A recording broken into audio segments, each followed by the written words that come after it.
Breakfast. नमस्कार। प्रधानमंत्री की 3 देशों की यात्रा से जुड़े इस विशेष कार्यक्रम में आप सभी का स्वागत है। मैं हूं ऋतु वर्मा, मेरे साथ हैं मेरे सहयोगी अजय मिश्र। पीएम मोदी इस समय इथियोपिया के दौरे पर हैं। प्रधानमंत्री की यात्रा ने भारत इथियोपिया के रिश्तों को और मजबूत किया है। अब दोनों ही देश रणनीतिक साझेदार हो गए हैं। प्रधानमंत्री आज इथियोपिया की संसद को भी संबोधित करेंगे। भारत इथियोपिया संबंधों, ग्लोबल साउथ और ब्रिक्स में सहयोग के लिहाज से भी प्रधानमंत्री का इथियोपिया दौरा बेहद अहम माना जा रहा है। अजय, सही आपने। और प्रधानमंत्री के इथियोपिया के दूसरे दिन की हर खबर के लिए आप हमारे साथ बने रहिए, क्योंकि दो प्राचीन सभ्यताएं, दो राष्ट्र जिनकी जड़ें इतिहास की गहराइयों तक जुड़ी हैं और एक साझा विश्वास, स्वतंत्रता, आत्मसम्मान और सहयोग का। एशिया की आत्मा भारत और अफ्रीका का गौरव इथियोपिया, दो राष्ट्र जो आज वैश्विक शांति और साझेदारी की नई कहानी लिखने के लिए आगे आ रहे हैं, प्रतिबद्ध नजर आ रहे हैं। दो महाद्वीपों को जोड़ने वाला एक ऐसा अनोखा रिश्ता जिसकी बुनियाद केवल कूटनीति ही नहीं बल्कि आपसी विश्वास पर आधारित है। इस विशेष कार्यक्रम में हम आपको ले चलेंगे भारत इथियोपिया संबंधों की यात्रा पर, जो इतिहास से आगे बढ़कर अब भविष्य की ओर अगला कदम बढ़ा रही है।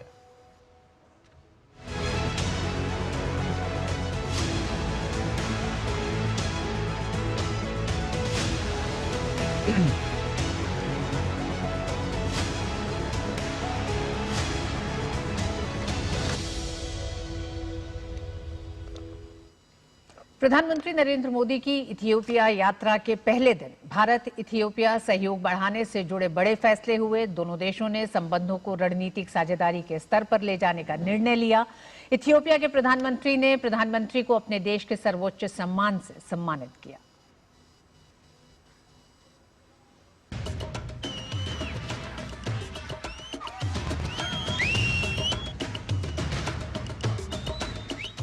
प्रधानमंत्री नरेंद्र मोदी की इथियोपिया यात्रा के पहले दिन भारत इथियोपिया संबंधों को रणनीतिक साझेदारी के स्तर पर ले जाने का फैसला हुआ।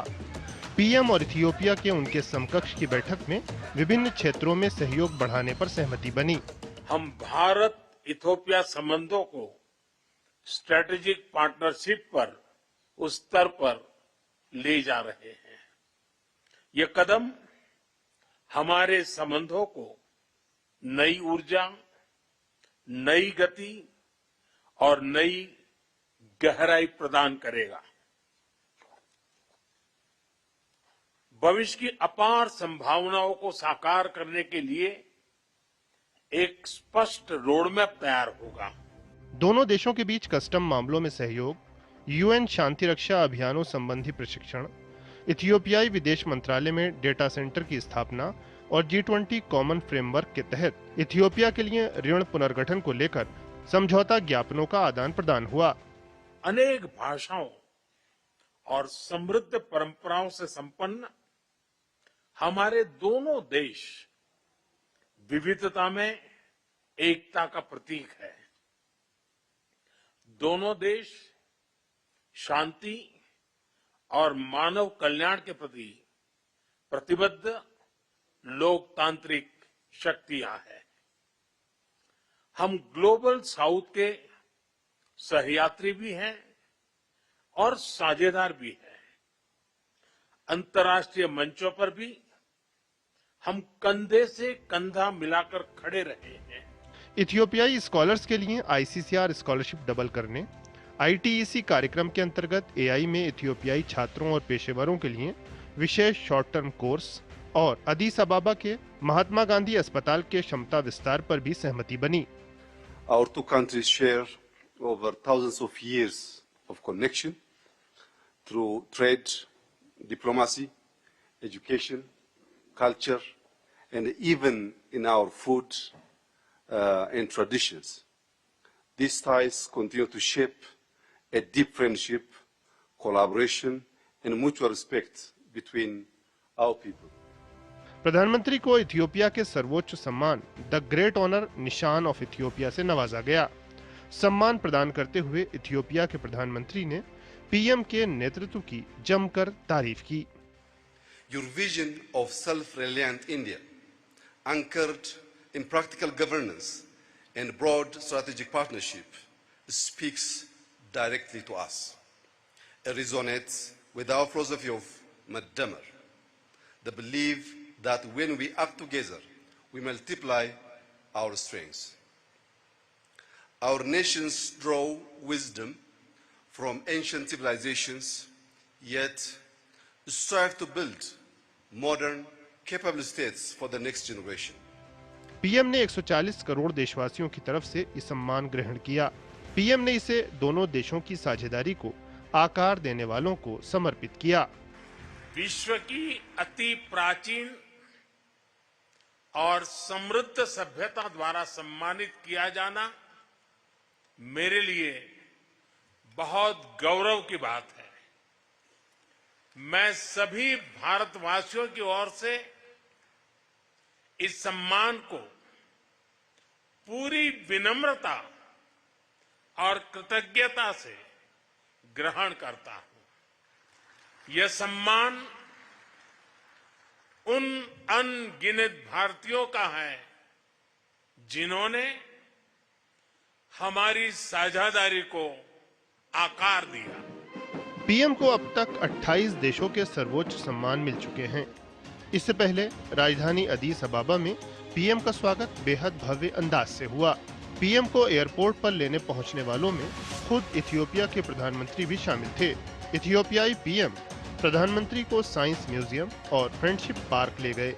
इस दौरान इथियोपियाई पीएम खुद कार चला रहे थे। इथियोपिया के प्रधानमंत्री डॉक्टर अबी अहमद अली का हवाई अड्डे पर पहुंचकर प्रधानमंत्री नरेंद्र मोदी का आत्मीय स्वागत करना, हवाई अड्डे से साइंस म्यूजियम और मैत्री उद्यान तक खुद गाड़ी चलाकर लाना, दोनों देशों के बीच 3 प्रमुख समझौता ज्ञापनों पर हस्ताक्षर होना और भारत का इथियोपिया के साथ कूटनीतिक संबंधों को रणनीतिक स्तर का दर्जा देना इस बात का प्रमाण है कि दोनों देश परस्पर संबंधों को नई गति, नई ऊर्जा, नई गहराई देने के लिए प्रतिबद्ध हैं और साथ ही ग्लोबल साउथ के सहयोगी और साझेदार के रूप में ग्लोबल साउथ के हर मुद्दे को वैश्विक मंच पर सशक्त रूप से उठाने के लिए प्रतिबद्ध हैं। कैमरा पर्सन शुभम शर्मा के साथ Ashwini Kumar Mishra, DD news, अदीस अबाबा, Ethiopia. प्रधानमंत्री की इथियोपिया यात्रा के साथ ही भारत और इथियोपिया के संबंधों को भविष्य की एक तरह से एक नया आकार दिया गया है। किस तरह से दोनों देश आगे बढ़ेंगे। प्राचीन सभ्यताएं इन दोनों देशों की जड़ों को जहां एक तरफ मजबूत करती हैं, वहीं उपनिवेशवाद के खिलाफ दोनों ही देशों का संघर्ष भी दोनों को मजबूत बनाता है। रणनीतिक साझेदार हो गए। इस यात्रा के साथ ही सीमा शुल्क सहयोग को लेकर बड़ा समझौता हुआ है दोनों देशों के बीच में। वहीं इथियोपिया के विदेश मंत्रालय में डेटा सेंटर की स्थापना की भी एक तरह से दोनों देशों के बीच में समझौता हुआ है। इथियोपिया के विदेश मंत्रालय में डेटा सेंटर की स्थापना की जाएगी। तो 8 ऐसे बड़े एक तरह से समझौते हुए हैं। संयुक्त राष्ट्र शांति मिशन प्रशिक्षण ट्रेनिंग देगा यूएन पीस कीपिंग फोर्सेस को। G20 फ्रेमवर्क के तहत कर्ज का पुनर्गठन होगा, इसको भी रिस्ट्रक्चर किया जाएगा, इस पर भी सहमति हुई है। G20 फ्रेमवर्क के तहत कर्ज को लेकर जो रिस्ट्रक्चरिंग की एक जो सहमति हुई है वो भी एक बड़ा कदम है। ग्लोबल साउथ के लिहाज से भी ICCR छात्रवृत्तियों की संख्या बढ़ेगी, इस पर भी सहमति हुई है। भारत ने कहा है, हम जानते हैं कि भारत में इथियोपिया के कई छात्र अपनी शिक्षा ले रहे हैं, उसमें भी वृद्धि की जाएगी। इथियोपिया छात्रों के लिए AI कोर्स को, शॉर्ट टर्म कोर्स की ट्रेनिंग दी जाएगी। साथ ही मातृ एवं नवजात शिशु स्वास्थ्य सेवाओं में भी सहयोग होगा। भारत का डिजिटल इंफ्रास्ट्रक्चर सिस्टम जो है पूरा इतना मजबूत है कि स्वास्थ्य के क्षेत्र में बड़ा सहयोग देगा। वक्त एक छोटे से ब्रेक का है। ब्रेक के बाद हम अपनी चर्चा को आगे बढ़ाएंगे। किस तरह से प्रधानमंत्री का ये दौरा अब सिर्फ भारत इथियोपिया के संबंधों तक सीमित नहीं है, बल्कि ग्लोबल साउथ और आने वाले समय में ब्रिक्स की अध्यक्षता के साथ भी इथियोपिया का दौरा क्यों अहम होने जा रहा है।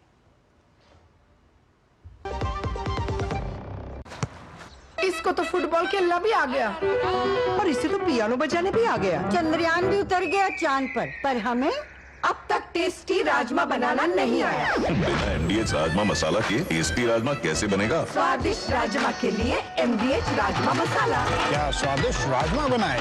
MDH। LIC युवा प्रोफेशनल्स के लिए लाए हैं नव जीवन श्री। करें नियमित प्रीमियम का भुगतान, जीवन बीमा का आनंद लें, प्राप्त करें प्रीमियम के प्रतिशत पर गारंटीकृत एडिशंस। अपने वित्तीय लक्ष्यों के अनुरूप मैच्योरिटी पर गारंटीकृत धनराशि पाएं। मौजूदा पॉलिसी धारकों के लिए आकर्षक अतिरिक्त लाभ। आज ही खरीदें। मेरी पसंद, मेरी पसंद, मेरी पसंद, मेरी पसंद, हमारी पसंद, हम सबकी पसंद। मजबूत देश का मजबूत सरिया हो गया स्टील। कौन है जो जोड़े देश को? विकसित भारत का विकसित भारत।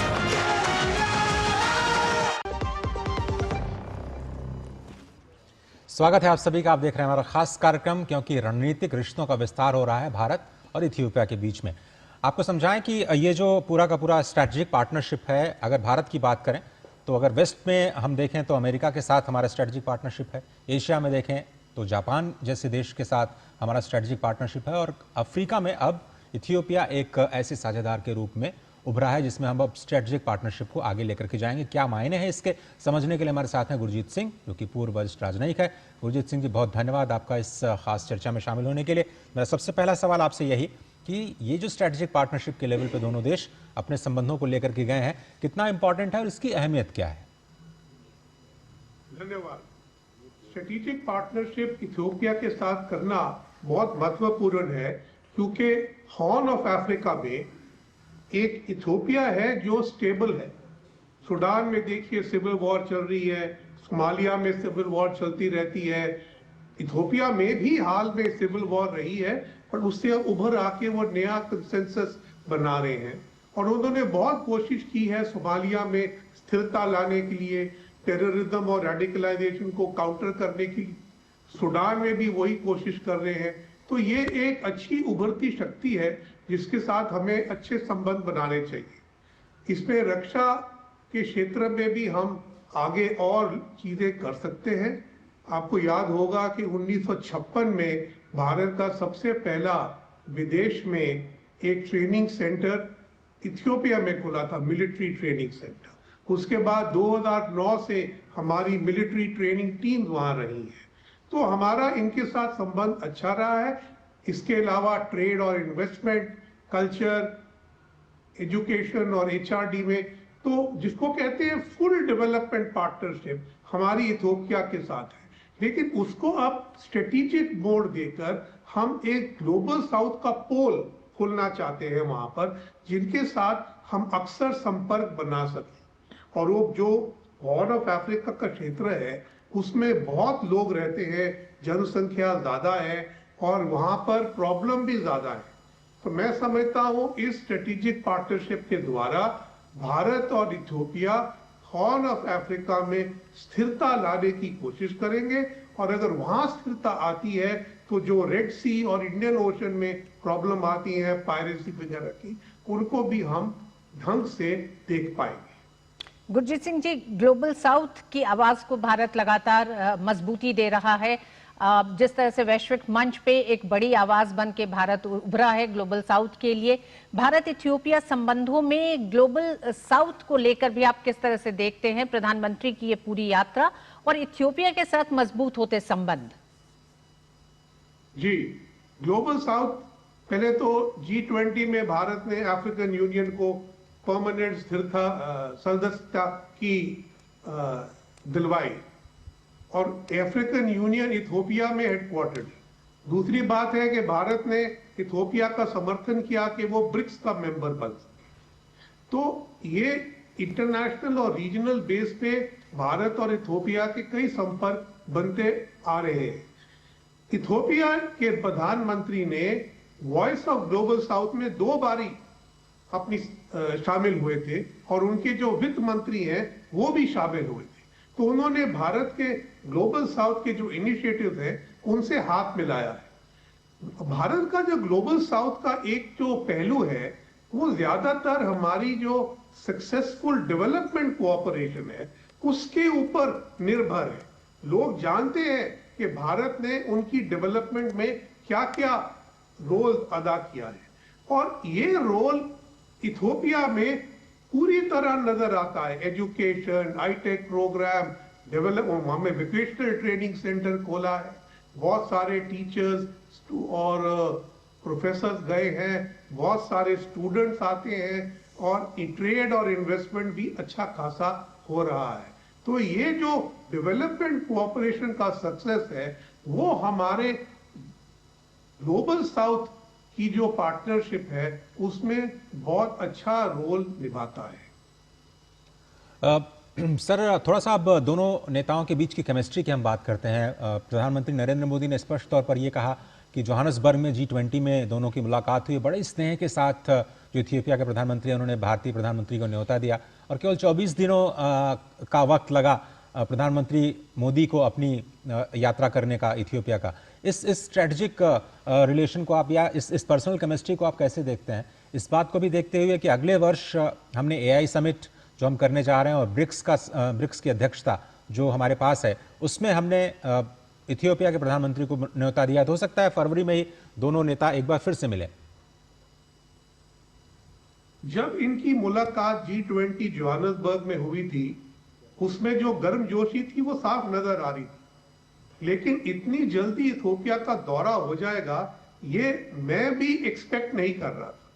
तो जब ये अनाउंस हुआ मैं तो बहुत खुश हुआ, क्योंकि मैं इथियोपिया में राजदूत रह चुका हूं और मेरे को उस देश के साथ संपर्क आगे बढ़ाने में बड़ी दिलचस्पी रहती है। तो जो भी प्रधानमंत्री मोदी और प्रधानमंत्री आबी की जोहान्सबर्ग में बात हुई उसमें प्रधानमंत्री उत्साहित हो गए कि मेरे को इथियोपिया जरूर जाना है और 24 दिन के अंदर वहां आ गए। ये बड़ा अच्छा नतीजा है इस मीटिंग का। अब रही बात कि अब आप देखेंगे कि जिस वार्मथ से प्राइम मिनिस्टर अबी ने प्रधानमंत्री को एयरपोर्ट पे खुद रिसीव किया, उनको कार में खुद चलाकर लेकर गए, उनको अपना सबसे बड़ा जो ओहदा है निशान वो उनके आगे समर्पित किया। तो ये चीजें दिखाती हैं कि उनकी जो पर्सनल केमिस्ट्री है बहुत अच्छी है। अब इसमें आप देखेंगे कि आजकल प्रधानमंत्री मोदी एक मोटर कार डिप्लोमेसी भी कर रहे हैं। पहले आपने देखा पुतिन के साथ हुई, फिर अभी जॉर्डन में क्राउन प्रिंस के साथ हुई और ये अभी प्राइम मिनिस्टर अभी उनको खुद चलाकर लेकर आए। तो ये एक नया पहलू नजर आ रहा है जिसमें प्रधानमंत्री इनफॉर्मल तरीके से बातचीत 1-to-1 कर रहे हैं अपने इंटरलोक्यूटर्स के साथ। तो मैं समझता हूं कि प्रधानमंत्री मोदी और प्राइम मिनिस्टर अबी की अच्छी तालमेल होगी। हालांकि वो 50 साल के भी नहीं है, तो बहुत यंग है, बट उनकी तालमेल अच्छी बात होगी। आपने जिक्र किया ब्रिक्स समिट का और AI समिट का। अगले साल हम सोच रहे हैं कि इंडिया अफ्रीका समिट भी हो, इसमें भी प्रधानमंत्री अबी का अच्छा रोल हम उसकी अपेक्षा रखते हैं। तो कई चीजें ऐसी हैं जिनको हम समझते हैं कि दोनों प्रधानमंत्री एक बार फिर जल्द मिलेंगे। गुरजीत सिंह जी, अफ्रीकन कॉन्टिनेंट को लेकर और तमाम देशों के साथ भारत के संबंध प्राचीन रहे हैं। कई ऐसे देश हैं जिनके साथ प्राचीन सभ्यताओं का एक बड़ा जुड़ाव रहा है, लेकिन क्या आपको लगता है कि अतीत में पिछले अगर हम 30 वर्षों की बात करें तो इन देशों के साथ संबंधों की अनदेखी तो नहीं कहेंगे, लेकिन शायद उतनी गंभीरता भी नहीं रही है? अगर आप प्राचीन रिश्तों की बात करते हैं तो सबसे प्राचीन रिश्ता तो इथियोपिया के साथ है। आपको याद होगा कि इथियोपिया का नाम एबिसिनिया होगा और भारत में हम अफ्रीकन को हबशी बोलते हैं। हबशी वो होता है जो हब्श से आता है और हब्श एबिसिनिया है। तो भारत का जो अफ्रीका से प्राचीन संपर्क है वो इथियोपिया के द्वारा ही बना हुआ है और एक्सुमाइट किंगडम के साथ भारत के अच्छे ट्रेड नाते थे और जो इतनी सारी चर्चेज और इतने बड़े मकबरे इथियोपिया में बने हैं, तकरीबन सब में भारतीय आर्किटेक्ट्स का हाथ साफ नजर आता है। तो हमारी प्राचीन टाइम से अच्छी एक सभ्यता लेवल की और एक सिविलाइजेशन लेवल की संपर्क रहा है। पिछले आपने बात की पिछले 30 साल में दुनिया बहुत बदल गई है। इस समय भी दुनिया बदल गई है। तो सारे देश देखते हैं कि मेरा संपर्क कौन से देश से हो और मेरा क्या फायदा हो, जिसको एक ट्रांजैक्शनल रिलेशनशिप कहते हैं। अब वो पुरानी बातें कि हम नॉन अलाइंड मूवमेंट में इकट्ठे थे या हमने लिबरेशन मूवमेंट इकट्ठी की, वो बातें पीछे टल गई हैं। लोग देखते हैं कि आजकल हमें क्या फायदा हो सकता है। इसमें भारत ने इंडिया अफ्रीका समिट से पूरे अफ्रीका महाद्वीप के साथ अच्छे संबंध बनाए हैं और डेवलपमेंट कोऑपरेशन की नई लहरें छोड़ी है, जो हमारी ग्लोबल साउथ की जो पर्सनालिटी है उसको सपोर्ट करती है। अब इस समय इथियोपिया को देखिए, इथियोपिया का सबसे ट्रेडिंग पार्टनर बड़ा चीन है और यूरोप और अमेरिका के साथ उसके अच्छे संबंध हैं, लेकिन सबके साथ वो संबंध अभी नए दौर में आए। अमेरिका ने एगोआ बंद कर दिया है, यूरोप के साथ और प्रॉब्लम्स आ रही हैं इन्वायरमेंटल स्टैंडर्ड्स की, चीन के साथ इकोनॉमी के ऊपर नया पैसा नहीं आ रहा है। तो इथियोपिया को भी लगता है कि इस समय भारत के साथ और संपर्क करके मजबूत रिलेशनशिप बनाकर उनको ज्यादा फायदा हो सकता है। तो ये म्यूचुअलिटी ऑफ इंटरेस्ट, और जो प्रधानमंत्री ने अपनी स्पीच में बोला कि हम स्ट्रेटेजिक पार्टनर ही नहीं एक ग्लोबल साउथ में को वर्कर्स है, ये बड़ी जरूरी बात। गुरजीत जी, जिन 3 क्षेत्रों का जिक्र कल प्रधानमंत्री ने किया उसमें स्पष्ट तौर पर खाद्य और स्वास्थ्य सुरक्षा की बात उन्होंने की, कैपेसिटी डेवलपमेंट जिसे हम क्षमता निर्माण कहते हैं, और डीपीआई डिजिटल पब्लिक इंफ्रास्ट्रक्चर जिसको प्रधानमंत्री लगता है कि हर मंच पर हर देशों के साथ इसका जिक्र करते हुए नजर आ रहे हैं। ये जो 3 पिलर्स हैं, इन पर कैसे दोनों देशों के रिश्ते और आगे जाते हुए, जब ये दोनों देश स्ट्रैटेजिक पार्टनरशिप के तौर पर इन रिश्तों को और आगे बढ़ाएंगे, भविष्य में कहां जाते हुए दिखाई दे रहा है आपको? अगर हम पब्लिक हेल्थ की बात करें तो ये जो गांधी हॉस्पिटल की बात हुई है, नई एग्रीमेंट भी साइन हुई है। ये गांधी हॉस्पिटल 1948 में जो भारतीय समुदाय है इथियोपिया में, उसने एडिस अबाबा शहर को गिफ्ट दी थी, लेकिन उसके बाद एडिस अबाबा सिटी ही चलाता है। उसमें अभी कई कमियां हैं जो मॉडर्नाइजेशन के लिए उसको जरूरत है।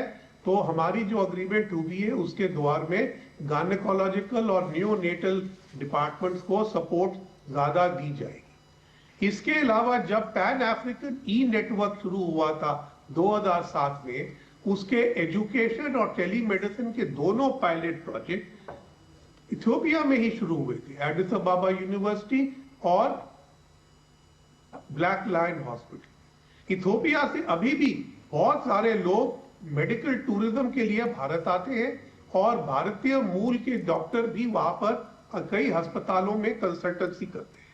लेकिन जो इथियोपिया की 132 मिलियन की पॉपुलेशन है, उसको बहुत सारी चीजें और चाहिए, इसलिए वो पब्लिक हेल्थ की जो एक पार्टनरशिप है वो बहुत जरूरी आगे नजर आती है।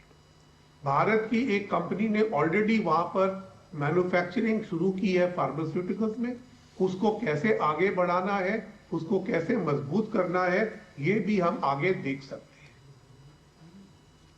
जो रही बात एग्रीकल्चर की, भारत ने हमेशा एग्रीकल्चर में इथियोपिया की मदद की है। एक समय तो तकरीबन 100 कंपनी थी जिन्होंने निवेश किया था इथियोपिया में, लेकिन उसके बाद टैक्सेशन वगैरह के दौर में कई वो कंपनियां चली गई। अब ज्यादातर जो निवेश है वो मैन्युफैक्चरिंग और सर्विसेज में है, एग्रीकल्चर में नहीं।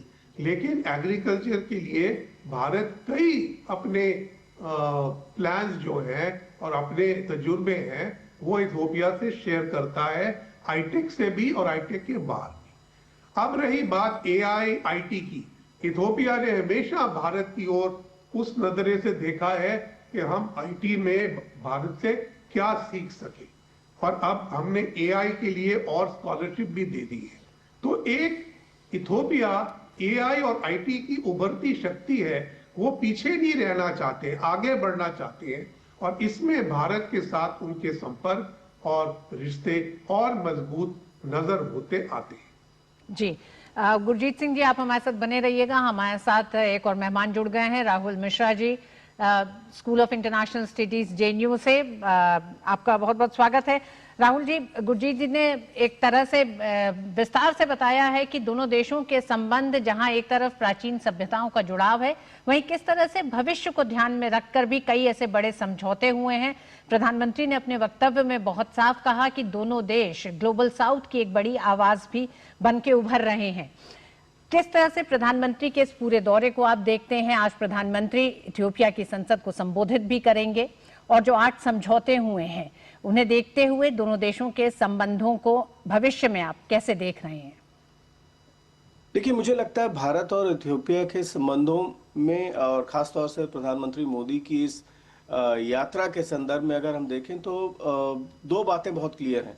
शॉर्ट टू मीडियम टर्म में जो अभी जो हमारी तात्कालिक ज़रूरतें हैं उनसे निपटने में जो हमारा अभी 3 MOU साइन हुए हैं अभी तक, जो कस्टम्स का MOU है, साफ तौर पर वो बताता है कि भारत की जो सुरक्षा से जुड़ी हुई चीज़ें हैं, सुरक्षा से जुड़े हुए जो मुद्दे हैं, कस्टम्स से रिलेटेड जो चीज़ें हैं, उनको पहले एड्रेस करना। दूसरा, डेटा और साइबर इश्यूज, साइबर टेक्नोलॉजी, इससे जुड़े तमाम जो मुद्दे हैं, डेटा सेंटर इथियोपिया में स्थापित करने का मकसद सिर्फ ये नहीं है कि इथियोपिया की कैपेसिटी को बिल्ड किया जाए, बल्कि उससे भारत भी उससे जो पेरिफेरल एडवांटेजेस होते हैं उसमें उससे भारत को भी फायदा पहुंचेगा।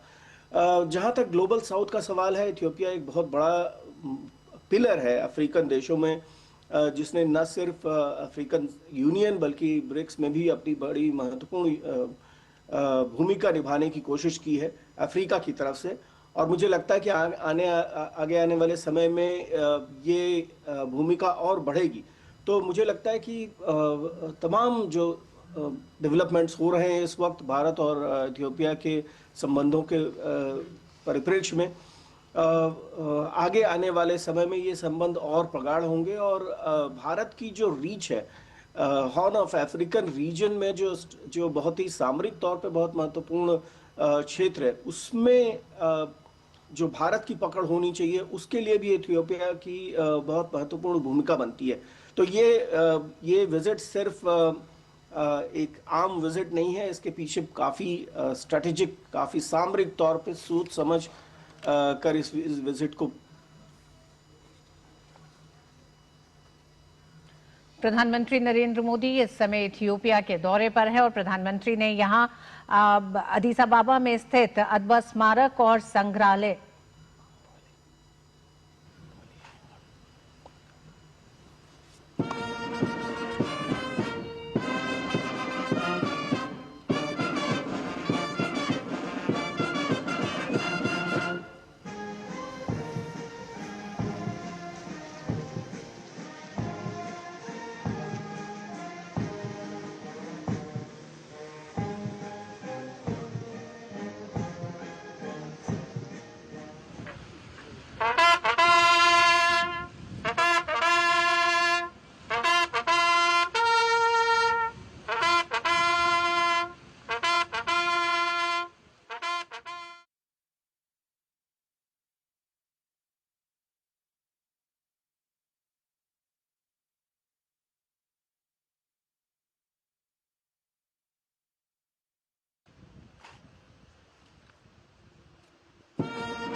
1 मार्च 1896 को लड़ी गई थी और एडवा युद्ध का बड़ा ही महत्व है इथियोपियाई इतिहास में।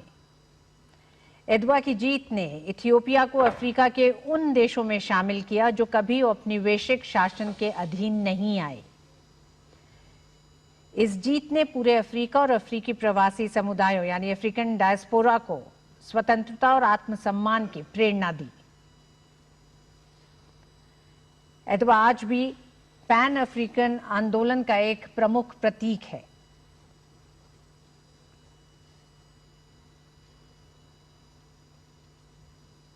प्रधानमंत्री एडवा संग्रहालय में मौजूद हैं। प्रधानमंत्री ने एडवा की लड़ाई से संबंधित ऐतिहासिक दस्तावेज और चित्र देखे। साथ ही इस पूरे म्यूजियम में भी युद्ध में उपयोग किए गए हथियारों और रणनीतियों का विवरण है। अदीस अबाबा इथियोपिया से आप ये सीधी तस्वीरें देख रहे हैं। अदवा विजय स्मारक थोड़ी देर पहले प्रधानमंत्री ने अपने श्रद्धासुमन अर्पित किए। उपनिवेशवाद के विरुद्ध स्वतंत्रता और स्वाभिमान के प्रतीक इस स्मारक पर अपनी श्रद्धांजलि भारत के 140 करोड़ भारतीयों की ओर से प्रधानमंत्री ने वहाँ पर अपने श्रद्धासुमन अर्पित किए और उसके बाद अब वो इस वक्त दौरा कर रहे हैं पास में ही बने म्यूजियम का, जिसमें इस अदवा विजय स्मारक से जुड़ी यादों को ताज़ा करने के लिए, अलग अलग स्मृतियों को ताज़ा करने के लिए ये मॉन्यूमेंट्स के तौर पर ये कुछ वस्तुएं रखी गई हैं। इतिहास में कुछ घटनाएं केवल एक देश तक सीमित नहीं रहती हैं, बल्कि वे पूरी मानवता के लिए प्रेरणा बन जाती हैं। और जिसका जिक्र भी ऋतु जी ने किया कि अदवा का युद्ध जो कि 1 मार्च 1986 को लड़ा गया, एक ऐसी ऐतिहासिक घटना है जिसने न केवल इथियोपिया की स्वतंत्रता को सुरक्षित किया बल्कि पूरे अफ्रीका में और अश्वेत समुदाय को उपनिवेशवाद के विरुद्ध जो संघर्ष का एक आत्मविश्वास दिया। और इसीलिए बहुत इंपॉर्टेंट हो जाता है न केवल इथियोपिया के लिए बल्कि संपूर्ण अफ्रीका के लिए कि ये विजय का स्मारक, और यहाँ से प्रधानमंत्री नरेंद्र मोदी यही संदेश देते हुए पूरी दुनिया को कि उपनिवेशवाद के विरुद्ध जो एक साझा लड़ाई है भारत और अफ्रीका की, उसमें भारत लगातार अफ्रीका के साथ खड़ा है। और इस गौरवशाली विजय की स्मृति में जो इथियोपिया की राजधानी अदीस अबाबा में ये जो स्मृति स्मारक का निर्माण किया गया था, उसका आपसे थोड़ी देर पहले प्रधानमंत्री ने अवलोकन किया और वहाँ पर अपने श्रद्धासुमन अर्पित किए। 19वीं सदी के अंत में जब ज़्यादातर अफ्रीकी देश यूरोपीय शक्तियों के उपनिवेश बन चुके थे, तभी इटली भी इथियोपिया को अपने अधीन करने का प्रयास कर रहा था और उसी के खिलाफ इस लड़ाई की शुरुआत की गई थी। और इसमें एक बड़ी जीत हासिल हुई इथियोपिया को इटली के खिलाफ। सम्राट मेलिनिक द्वितीय और महारानी तायातु बेटुल के नेतृत्व में इथियोपियाई सेना ने एकजुट होकर के इटली की सेना को पराजित कर दिया। ये पहली बार था जब किसी अफ्रीकी देश ने एक यूरोपीय औपनिवेशिक शक्ति को निर्णायक रूप से हराया था। और इसलिए ये जो पूरा का पूरा म्यूजियम है उसी युद्ध की तस्वीरें या यादें ताज़ा करता हुआ दिख रहा है। जी हाँ, और ये सिर्फ अफ्रीकी कॉन्टिनेंट को ही नहीं प्रेरित करता, प्रेरणा देता है, बल्कि आज के दौर में भी अजय अगर हम बात करें तो आज औपनिवेशवाद भले ही ना हो, लेकिन अपनी सीमाओं से आगे बढ़ते हुए तमाम देशों की संप्रभुताओं को चुनौती देने की जो एक प्रवृत्ति अभी भी कुछ देशों में है, उस लिहाज से भी इस संग्रहालय का बहुत एक बड़ा असर है इन तमाम एक तरह से इन कोशिशों को ध्वस्त करने में। हमारे साथ गुरजीत सिंह जी बने हुए हैं। गुरजीत सिंह जी, आप एम्बेसडर रहे इथियोपिया में, जानना चाहेंगे अदीस अबाबा में स्थित इस म्यूजियम, इस विक्ट्री मेमोरियल को लेकर प्रधानमंत्री ने दौरा किया है, साथ ही साथ क्योंकि दोनों सभ्यताएं इस तरह के संघर्षों से गुजरी हैं, घुटने नहीं टेके, उस उपनिवेशवाद के सामने अपनी संस्कृतियों को बचाने का एक इतिहास है दोनों देशों के ही सामने। ये किस तरह से दोनों देशों के इतिहास को और भविष्य को मजबूत करता है? जी, ये आप बिल्कुल ठीक कह रहे हैं। ये हमारे ग्लोबल साउथ के जो क्रेडेंशियल्स हैं उनको इकट्ठा करता है एंटी कॉलोनियल फाइट में। ये 1896 में ये पहली बार थी कि एक अफ्रीकी देश ने यूरोपियन देश को जंग में हराया हो, तो इसका जैसे आपने कहा बहुत बड़ा महत्वपूर्ण है। ये जो म्यूजियम है और ये एडवा मेमोरियल है, ये इतने पुराने नहीं है। जब मैं एम्बेसडर था तो ये नहीं थे। उस समय जब कोई विदेश का लीडर आता था तो उसको नेशनल म्यूजियम लेके जाते थे, जहां पर हमेशा उनकी मुलाकात लूसी के साथ होती थी। लूसी एक स्केलेटन है, एक ह्यूमनॉइड का, जो 3 मिलियन साल पुराना है, और वो इथियोपिया की पहचान है एक तरह से कि इथियोपिया की जो संस्कृति और सभ्यता है कितनी पुरानी है। तो लेकिन ये जो म्यूजियम है ये उनकी नेशनल प्राइड है, बड़ा अच्छा भव्य म्यूजियम बनाया है उन्होंने। और बाहर जो आपने मॉन्यूमेंट दिखाया वो भी नया है, उसके ऊपर अफ्रीकन यूनियन का चिन्ह लगा हुआ है, क्योंकि ये केवल इथियोपिया की नहीं, अफ्रीका की एक इंपॉर्टेंट गाथा है। मैं आपको एक चीज कहना चाहता हूं वहां के पार्लियामेंट के बारे में, क्योंकि अभी प्रधानमंत्री वहां जाएंगे। उनका जो पार्लियामेंट है उसमें भी 2 हाउस है। लोअर हाउस में 547 सदस्य होते हैं, अपर हाउस में तकरीबन 110 सदस्य होते हैं, उसको हाउस ऑफ फेडरेशन बोलते हैं। जब मैं वहां राजदूत था तो कई विदेशी लोग थे जो चाहते थे कि इथियोपिया को बताया जाए कि डेमोक्रेसी कैसे चलती है, और उन्होंने बहुत कोशिश की थी कि इथियोपिया के जो पार्लियामेंटेरियंस हैं उनको कनाडा, यूके ऐसी जगह ले जाया जाए। सारे उनके तैयारियां हो गई थी, लेकिन इथियोपिया के जो स्पीकर थे और उनके जो सदस्य थे उन्होंने जाने से मना कर दिया। उनको पूछा गया क्यों, कहते आपकी जो डेमोक्रेसी है वो हमारे लिए रेलेवेंट नहीं है। तो उन्होंने कहा फिर क्या रेलेवेंट? उन्होंने कहा भारत हमारे लिए रेलेवेंट है, अगर आप हमें कहीं भेजना चाहते हो दिखाने के लिए तो हमें भारत लेके जाइए। तो उस समय से भारत में पार्लियामेंट्री डेलीगेशन इथियोपिया से रेगुलरली आती रही हैं, और अब तो ट्रेनिंग प्रोग्राम भी चल रहे हैं। जो 2 साल पहले भी 50 एमपीज इथियोपिया से आए थे एक ट्रेनिंग प्रोग्राम के लिए। तो मैंने सोचा मैं आपको एक ये दिलचस्प बात बता दूं। जी राहुल मिश्रा जी, किस तरह से आप देखते हैं इस पूरे प्रधानमंत्री की इस पहला जो इवेंट है आज का, हालांकि वो संसद को संबोधित करेंगे उसके बाद, लेकिन उससे पहले जो ये आप स्मारक का आप देख रहे हैं, अदवा स्मारक, उसका अवलोकन, और उसके बाद इस म्यूजियम के जरिए पूरे विश्व को ये संदेश देना कि भारत उपनिवेशवाद के खिलाफ जो संघर्ष है अफ्रीका का, उसके साथ खड़ा है। जी बिल्कुल, उपनिवेशवाद के और जो नौ उपनिवेशवाद है उसके खिलाफ भारत अपनी मुहिम छेड़े हुए है, और दुनिया के तमाम देशों के साथ, खास तौर से ग्लोबल साउथ के देशों के साथ ये एक फिर से एक रिकनेक्ट की अप्रोच है कि हम दुनिया के जो भी ताकतवर देश हैं, वो चाहे आर्थिक तौर पे या सामरिक तौर पे या सीधे इन्वेस्टमेंट और इंफ्रास्ट्रक्चर डेवलपमेंट के बहाने जो कोशिशें कर रहे हैं नौ उपनिवेशवाद की, उसके खिलाफ हम खड़े हैं और उसके खिलाफ हम साथ हैं। लेकिन साथ ही साथ मुझे लगता है कि एक बहुत महत्वपूर्ण चीज़ ये भी है जो प्रधानमंत्री की इस म्यूजियम विजिट से साफ दिख रही कि भारत और इथियोपिया पुराने कल्चरली बहुत स्ट्रांग देश है, सिविलाइजेशनल स्टेट है भारत।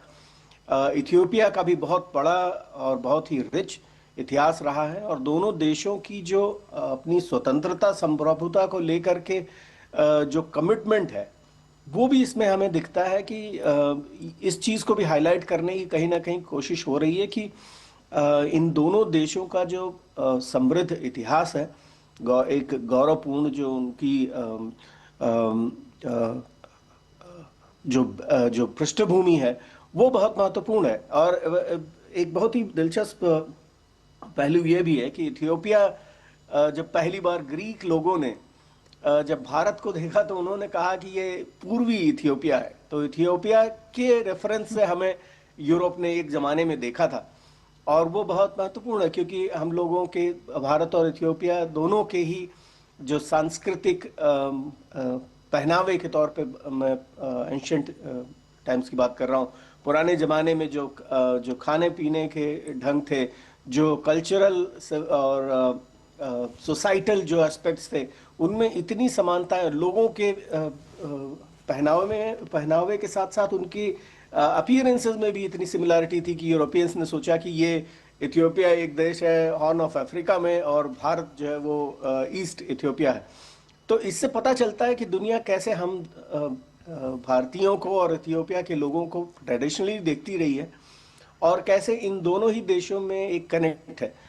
और ये कनेक्ट सिर्फ पिछले 50 सालों में 70 सालों में नहीं बना है, जैसे कि पहले आप भी ये बात कह रहे थे कि भारत और इथियोपिया की दोस्ती एक इस बात पे भी टिकी हुई है कि इथियोपिया का जब स्वतंत्रता संघर्ष हो रहा था तो ब्रिटेन के हवाले से ही सही, लेकिन भारतीयों ने भी उसमें एक योगदान दिया था कि इथियोपिया की स्वतंत्रता और उसकी संप्रभुता अक्षुण्ण रहे, और भारतीय फौजियों ने भी उसमें एक योगदान दिया ब्रिटिश फोर्सेस के द्वारा।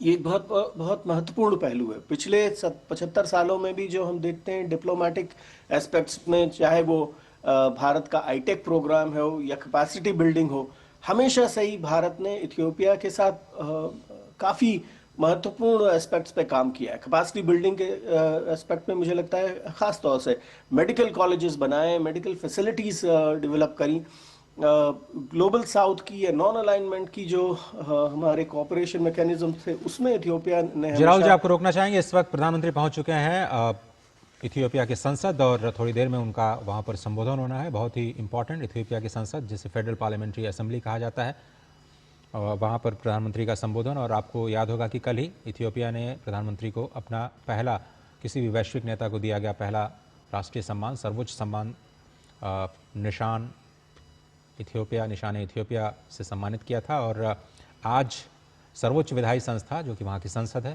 प्रधानमंत्री संबोधन देंगे। 2 सदन शामिल हैं, जैसा कि हमारे एक्सपर्ट्स बता रहे थे। हाउस ऑफ पीपल्स रिप्रेजेंटेटिव कानून बनाने से लेकर के बजट निर्धारण का काम करते हैं, और उच्च सदन हाउस ऑफ फेडरेशन, मेरे ख्याल से ये संयुक्त सदन को संबोधित करेंगे आज प्रधानमंत्री। संसद का मुख्यालय जो कि राजधानी अदीस अबाबा में ही है, और अदीस अबाबा इथियोपिया से आप तस्वीरें देख रहे हैं। अदवा स्मारक पर श्रद्धांजलि और वहाँ की म्यूजियम का अवलोकन करने के बाद अब प्रधानमंत्री पहुँच चुके हैं इथियोपिया की संसद।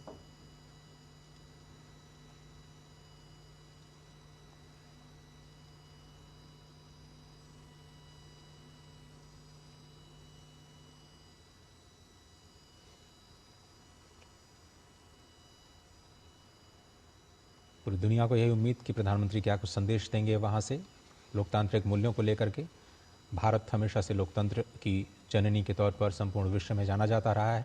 प्रधानमंत्री कई मंचों पर इस बात को बार बार दोहरा चुके हैं, और एक बार फिर से लोकतंत्र के ही मंदिर इथियोपिया की संसद, फेडरल पार्लियामेंट्री असेंबली से प्रधानमंत्री का संबोधन हम सीधे आपके लिए लेकर के आएंगे, जिस पर पूरी दुनिया की निगाह है। इस वक्त आप जो तस्वीरें देख रहे हैं अदीस अबाबा इथियोपिया में जो संसद है, फेडरल पार्लियामेंट्री असेंबली, वहाँ पर प्रधानमंत्री पहुँचे। जॉन, भारत और इथियोपिया के बीच समय समय पर संसदीय प्रतिनिधिमंडलों का आदान प्रदान भी होता रहा है अजय, और जिनका मुख्य मकसद लोकतांत्रिक संस्थाओं को मजबूत करना रहा है, विधायी प्रक्रियाओं और संसदीय परंपराओं का आदान प्रदान रहा है, संघीय व्यवस्था, बजट प्रक्रिया, समिति प्रणाली को साझा करना रहा है, और दोनों ही पार्लियामेंट एक तरह से एक ही आधार पर स्थापित है। तो इसलिए आज का प्रधानमंत्री का संबोधन बेहद अहम हो जाता है। और हम जानते हैं प्रशिक्षण और क्षमता निर्माण के क्षेत्र में भी पार्लियामेंटेरियंस का आना जाना दोनों देशों में रहा है, और उस दिशा में भी दोनों देशों के बीच संबंध मजबूत रहे हैं। गुरजीत सिंह जी हमारे साथ बने हुए हैं। गुरजीत सिंह जी, अहम होगा प्रधानमंत्री का आज संयुक्त सदन को संबोधित करना इथियोपिया के? ये बहुत जरूरी एड्रेस है, क्योंकि इथियोपिया भारत की ओर देखता है कि हम भी कैसे प्लूरलिस्टिक, डेमोक्रेटिक, इकोनॉमिकली सक्सेसफुल देश बन सके। कहते मैंने पहले आपको कहा कि इथियोपिया के कई पार्टनर हैं, अमेरिका, यूरोप, चीन, लेकिन इथियोपिया वैसा नहीं बनना चाहता। इथियोपिया की जो क्षमता है वो भारत की तरह एक मल्टीकल्चरल, मल्टीपोलर, डेमोक्रेटिक कंट्री बनने की है, वो ही उनकी मांग है। तो आज का जो भाषण होगा वो लोग देखेंगे कि भारत की ओर से डेमोक्रेसी को चलाने के लिए क्या क्या उनको लेसन मिलते हैं। इस समय इथियोपिया खुद कई मुद्दों से जूझ रहा है, अपनी इंटरनल फेडरलिज्म के और एथनो फेडरलिज्म के। उसको उसके ऊपर भी भारत से कुछ लेसन्स चाहिए कि हम अपनी जो कोऑपरेटिव फेडरलिज्म है, कैसे चलाते हैं। तीसरी बात है ग्लोबल साउथ के ऊपर। तो मैं समझता हूं ये 3 बिंदुओं पे प्रधानमंत्री जरूर अपना ध्यान आकर्षित करेंगे। राहुल जी, जिस तरह से हमने देखा कि पिछले एक ही वर्ष में प्रधानमंत्री नरेंद्र मोदी ने पहले इथियोपिया से पहले साउथ अफ्रीका का दौरा किया, नवंबर 2025 में फिर घाना, नामीबिया और जुलाई में गए थे। मॉरिशस की यात्रा कर चुके हैं वो मार्च 2025 में, नाइजीरिया नवंबर 2024 में। अगर केवल एक साल की ही बात करें तो इतने सारे अफ्रीकी देशों का जो दौरा रहा है प्रधानमंत्री का, ये जो फोकस है, इतना बड़ा फोकस शायद अफ्रीका या अफ्रीकन देशों को लेकर के भारत का कभी नहीं रहा। किस तरह से आप देखते हैं पिछले एक वर्ष में जो ये इंडिया का अफ्रीका फोकस है? राहुल जी, पहले कह रहा था कि जो ये अफ्रीका पर फोकस है, ये ग्लोबल साउथ की सॉलिडारिटी, ग्लोबल साउथ के तमाम देशों के साथ आने के साथ साथ एक और सामरिक तौर पे, स्ट्रेटेजिक तौर पे अफ्रीकन देशों को साथ लाने की एक बड़ी मुहिम है जो प्रधानमंत्री मोदी जी कर रहे हैं। और इसके पीछे भारत के अपने सामरिक हित तो जरूर हैं, लेकिन ग्लोबल साउथ के देशों को, इन तमाम जो बड़े देश हैं, चाहे वो अमेरिका हो, चाहे यूरोपियन यूनियन हो, खास तौर पे यूरोप के देश अफ्रीका में उनकी नीतियां दुनिया भर को, वो तमाम मानवाधिकारों की और फ्री और ओपन ट्रेड की बातें करते हैं, लेकिन अफ्रीका में उनकी नीतियां जैसी रही हैं ये जग जाहिर है। वो चीन से कोई बहुत अलग नहीं है, चीन की नीतियां ज़्यादा एक्सप्लॉयटेटिव हैं, लेकिन यूरोप की नीतियों को भी बहुत अच्छी नज़र से नहीं देखा जाता है अफ्रीका में। तो ऐसे में भारत एक नया परिदृश्य, एक नया आयाम लेके आता है कि हम देशों के साथ समानता से, देशों के साथ एक equal partnership, mutually beneficial partnership और long term, long standing partnership के दृष्टिकोण से, हम इन तीनों ही दृष्टिकोण से हम अपने पार्टनर्स को देखते हैं। कल जो प्रधानमंत्री मोदी ने वक्तव्य दिया, अपना जो इनॉग्रल जो स्टेटमेंट दिया, उन्होंने कहा कि इथियोपिया के प्रधानमंत्री ने उन्हें बुलाया, न्योता दिया और पहली फर्स्ट अवेलेबल अपॉर्चुनिटी पे वो जो है इथियोपिया पहुंच गए। तो इससे ये दिखता है कि भारत अफ्रीका के देशों को सिर्फ संसाधनों का एक संसाधनों का जो है वो ढेर नहीं समझता है, उनको अपनी, उनके साथ दोस्ती, लॉन्ग टर्म फ्रेंडशिप, एक बड़ी निर्णायक दोस्ती और उस दोस्ती में दोनों देशों के फायदे की बात सोचता है और इसमें इमोशंस इन्वॉल्व है। तो अफ्रीका के साथ भारत की जो मुझे लगता है कि भारत की जो एक रीच आउट की पॉलिसी है, चाहे वो फ्रैंकोफोन अफ्रीका हो, चाहे वो सदर्न स्टेट्स ऑफ अफ्रीका हो, लैंडलॉक्ड स्टेट्स इंक्लूडिंग इथियोपिया हो, इन सभी क्षेत्रों में, अफ्रीका के तमाम क्षेत्रों में जो बड़े स्टेक होल्डर्स हैं अफ्रीकन कॉन्टेक्स्ट में, उनके साथ भारत रीच आउट कर रहा है और इसमें दोनों ही पक्षों का फायदा है, अफ्रीका के देशों का भी और भारत का भी। मुझे लगता है कि अभी जो संबोधन प्रधानमंत्री मोदी जी देंगे इस ज्वाइंट पार्लियामेंट्री सेशन का, इसमें मुझे लगता है कि ग्लोबल साउथ के साथ साथ पर्यावरण को लेकर के, कैपेसिटी बिल्डिंग को लेकर के और साझा जो विकास से जुड़े हुए मुद्दे हैं, इनमें इन मुद्दों पे भारत और इथियोपिया या भारत और अफ्रीका के तमाम देश क्या कर सकते हैं, आगे आने वाली विश्व व्यवस्था में भारत की क्या भूमिका हो सकती है, इथियोपिया और भारत उसमें मिलकर कैसे काम कर सकते हैं, इन तमाम मुद्दों पर बातचीत होगी। जहां तक फेडरलिज्म का सवाल है, तो फेडरलिज्म के मुद्दे पर भारत इथियोपिया को बहुत कुछ तो नहीं कहेगा। मुझे लगता है प्रधानमंत्री मोदी उन मुद्दों पर बहुत बात नहीं करेंगे, लेकिन एक मोटे तौर पर एक रास्ता दिखता है कि कैसे कोऑपरेटिव फेडरलिज्म भारत में काम कर रहा है और शायद कैसे अपने जो तमाम जो एथनिक ग्रुप्स हैं इथियोपिया में, उनके साथ कैसे समरसता और संभाव बना करके आगे का रास्ता इथियोपिया तय करे। लेकिन लोकतंत्र की जो दोनों ही देशों में जो पृष्ठभूमि है वो बहुत स्ट्रांग है। दोनों ही देशों में लोकतंत्र का इतिहास बहुत महत्वपूर्ण है, 2000 से ज़्यादा सालों का रहा है। तो इन बातों पे भी मुझे लगता है कि फोकस अच्छा रहना चाहिए प्रधानमंत्री मोदी जी के। गुरजीत सिंह जी, प्रधानमंत्री नरेंद्र मोदी को 17 देशों की संसदों को संबोधित करने का गौरव हासिल है, जिसमें अमेरिकी कांग्रेस में पीएम मोदी का 2 बार संबोधन रहा है। अब इथियोपिया में संबोधन की हम बात करें और अगर हम पीछे अगर 2016 में प्रधानमंत्री ने जब अमेरिकी कांग्रेस को संबोधित किया था, आतंकवाद एक ऐसा मसला था जिसको लेकर प्रधानमंत्री ने उस संसद के भीतर से ही आतंकवाद के दो रूप को और खासकर अमेरिका का जो दृष्टिकोण आतंकवाद को लेकर रहा है, अपने लिए अलग दूसरों देशों के लिए अलग, उसको एक बड़ी चुनौती थी जब उन्होंने कहा कि गुड टेररिज्म बैड टेररिज्म जैसी चीज कोई नहीं होती है। क्या आपको लगता है कि प्रधानमंत्री के 17 देशों की संसदों को संबोधित करने में समय समय पर उन देशों के साथ उन देशों की जो मूल समस्या बड़ी समस्याएं रही हैं उसको प्रधानमंत्री ने एड्रेस किया है? तो इथियोपिया के संदर्भ में आज का प्रधानमंत्री के एड्रेस को आप कैसे देखते हैं या किन बातों को आप देखते हैं कि पीएम उसकी तरफ इशारा करेंगे? जहां जहां संसद होते हैं वहां भारत के प्रधानमंत्री का एड्रेस होना चाहिए, क्योंकि हमारी भी पार्लियामेंट्री डेमोक्रेसी है और हम उस पर बड़ा गर्व करते हैं। और इथियोपिया जैसे देश हमारी ओर देखते हैं कि हम अपने डेमोक्रेटिक कार्य कैसे करते हैं। दूसरी रही बात टेररिज्म के ऊपर, तो पक्की बात होगी, क्योंकि इथियोपिया में भी टेररिज्म की प्रॉब्लम है, सोमालिया में और अलग जगहों में। दूसरी बात, जैसे राहुल जी ने कहा, पर्यावरण की बात जरूर होगी।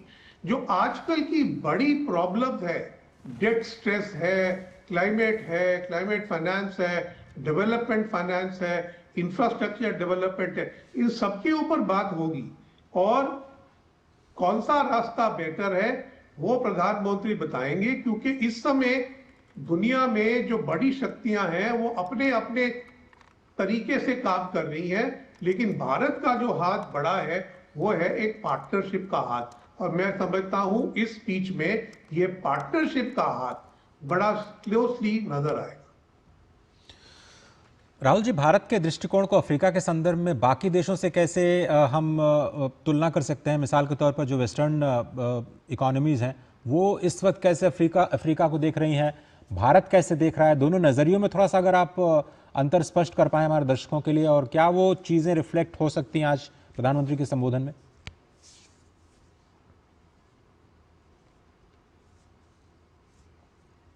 है उनमें ये बात देखी है और ये ट्रेंड बहुत तेजी से सामने आ रहा है कि पश्चिम के देश, खासतौर पर ट्रंप और अमेरिका की अगुवाई में पश्चिम के देश अब इस सोच पर जा पहुंचे हैं कि उनको लगता है कि क्लाइमेट चेंज हो, जलवायु परिवर्तन हो या पर्यावरण की तमाम जो समस्याएं हैं या जो इन देशों के, ग्लोबल साउथ के देशों के विकास से जुड़ी जो समस्याएं हैं या उनके विकास के इंडस्ट्रियलाइजेशन से जो पर्यावरण को नुकसान पहुंच रहा है, उसकी जिम्मेदारी उनकी नहीं है। वो ये चाहते हैं कि 19वीं और 20वीं शताब्दी में जो ग्लोबल साउथ के देशों का उन्होंने शोषण किया और उससे अपनी इंडस्ट्रीज और अपना डेवलपमेंट किया, उस बात को हम भूल जाएं और जो आज के समय में सभी देश बराबर अपना कंट्रीब्यूशन करें। ये एक बहुत ही मुझे लगता है कि गैर सिद्धांत परक बात है, अनजस्टिफाइड है और इसका कोई बहुत सेंस नहीं बनता है। यूरोप के देश भी बहुत तेजी से इसी मुद्दे पे अमेरिका के साथ आ रहे हैं, जो कि बहुत अच्छी चीज़ नहीं है। तो ग्लोबल साउथ के तमाम देशों का ये मानना है, जिसमें भारत एक नेतृत्व देता है, कि तमाम जो छोटे देश हैं, पहले तो उनकी जलवायु परिवर्तन को लेकर के, विकास को लेकर के, बहुपक्षीय विश्व व्यवस्था के लेके उनकी जो बातें हैं उनको सुना जाए, उनके कंसर्न्स को ध्यान में रखा जाए और अंतर्राष्ट्रीय लेवल पे इसी तरह से नीतियां बने। दूसरी चीज़ है कि इन देशों को कार्बन फुटप्रिंट, जो इनका कार्बन फुटप्रिंट है उसको हैंडल करने में पश्चिम के देशों की नैतिक जिम्मेदारी बनती है कि वो ग्लोबल साउथ के तमाम देशों की मदद करें, और भारत इस पक्ष को भी हमेशा से सामने रखता है। आइलैंड नेशंस हों या इथियोपिया जैसे लैंडलॉक्ड कंट्रीज हों, दोनों ही मुद्दों पे इन देशों के जो कंसर्न्स हैं उनको हम विश्व मंचों पर सामने लाएं और उसके बारे में बात करें। ये भी एक बहुत बड़ी बात है जो भारत कहता रहा है, और तमाम ऐसे प्लेटफॉर्म्स हैं जिनमें यूरोप और पश्चिम के देशों से भारत का रुख काफ़ी अलग रहा है। जहां तक चीन का सवाल है, अंतर्राष्ट्रीय बहुपक्षीय संस्थाओं में बहुत बार चीन भी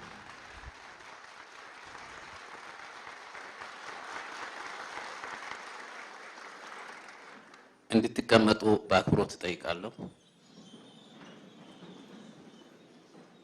ከዚህ በመቀጠል መድረኩን ለሁለቱ አፈ ጉባኤዎች አስተላልፋለሁ። አመሰግናለሁ። እንደምን አደራችሁ። ይህ የኢትዮጵያ ፌዴራላዊ ዲሞክራሲያዊ ሪፐብሊክ ስድስተኛው የሕዝብ ተወካዮች ምክር ቤትና የፌዴሬሽን ምክር ቤት አምስተኛ ዓመት የሥራ ዘመን አንደኛ ልዩ ስብሰባ ነው። በሁለቱ ምክር ቤቶች የጋራ የአሰራርና የአባላት ስነ ምግባር ደንብ ቁጥር 6/2008 የጋራ ስብሰባ ደንብ ቁጥር 2/2002 አንቀጽ 24 ንዑስ አንቀጽ 5 መሰረት በሁለቱ ምክር ቤቶች ጽህፈት ቤት ምልዓተ ጉባኤ መሟላቱ ተረጋግጧል። ለዛሬው ዕለት የተያዘው አጀንዳ የህንድ ጠቅላይ ሚኒስትር ክቡር ነሬንድራ ሞዲ ለሁለቱ ምክር ቤቶች የጋራ ስብሰባ የሚያደርጉትን ንግግር ማዳመጥ ነው። ክቡር የኢፌዴሪ ጠቅላይ ሚኒስትር ዶክተር አብይ አህመድ፣ ክቡር የህንድ ሪፐብሊክ ጠቅላይ ሚኒስትር ነሬንድራ ሞዲ፣ የተከበራችሁ የህዝብ ተወካዮች ምክር ቤት አባላት፣ የተከበራችሁ የፌዴሬሽን ምክር ቤት አባላት እንኳን በሰላም መጣችሁ።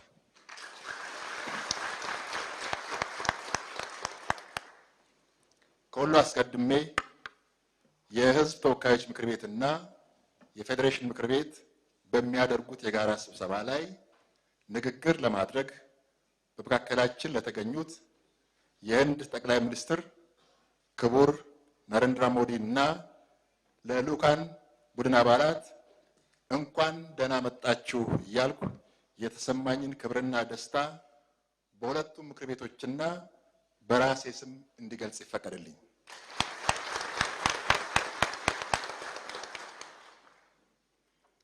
ክቡር ጠቅላይ ሚኒስትር፣ የተከበራችሁ የሁለቱ ምክር ቤት አባላት፣ እንደሚታወቀው በኢትዮጵያና በህንድ መካከል ያለው ታሪካዊ ግንኙነት ረጅም ዘመናትን ያስቆጠረ ነው።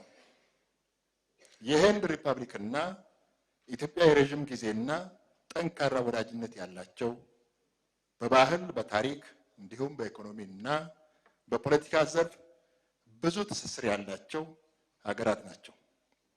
የሁለቱ ሀገራት ትስስር በመንግስታትና በዲፕሎማሲ ግንኙነት ብቻ የሚገለጽ ሳይሆን ጠንካራ የሆነ የህዝብ ለህዝብ መሰረት ያለው ነው። ኢትዮጵያና ህንድ በፍጥነት በማደግ ላይ ያሉ በየአህጉራቸው ተጽዕኖ ፈጣሪ የሆኑ በብሪክስ፣ በዓለም አቀፍ ነን አላይን ሙቭመንት እና መሰል መድረኮች በጋራ የታዳጊ ሀገራት ድምፅ ሆነው የሚንቀሳቀሱ ሀገራት ናቸው። ክቡርነቶ ዛሬ ያደረጉት ጉብኝት በሁለቱ ሀገራት መካከል በፈጠራና በትብብር ላይ ትኩረት አድርጎ በመስራት ለመለወጥ ያለንን የጋራ ራዕይ ወደ ተሻለ ደረጃ ያሸጋግራል። ይህን አጋጣሚ ተጠቅመን ለህዝባችን የጋራ ብልጽግና እና ዘላቂ እድገት የሚያመጣ አጋርነት እምነት እንደምንገነባ ያለኝን እምነት የገለጽኩኝ ክቡር የህንድ ሪፐብሊክ ጠቅላይ ሚኒስትር ነሬንድራ ሞዲ ለሁለቱ ምክር ቤቶች በንግግር መልእክት እንዲያስተላልፉ በአክብሮት እጋብዛለሁ።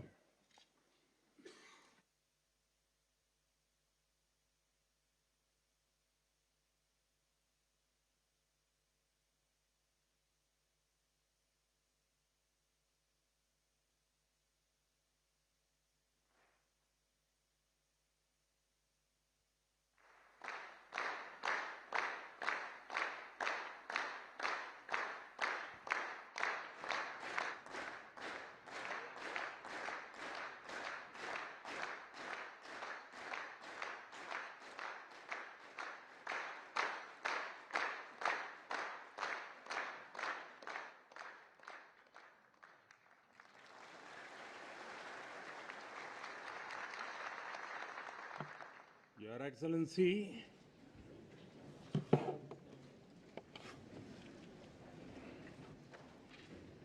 Your Excellency, the Prime Minister of Ethiopia,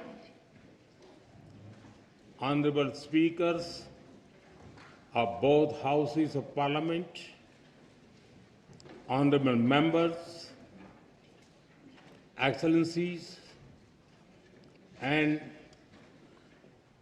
my dear sisters and brothers of Ethiopia.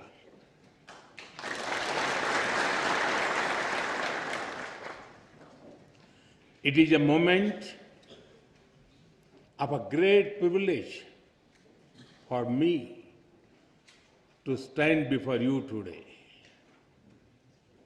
It is wonderful to be here in Ethiopia, the land of lions.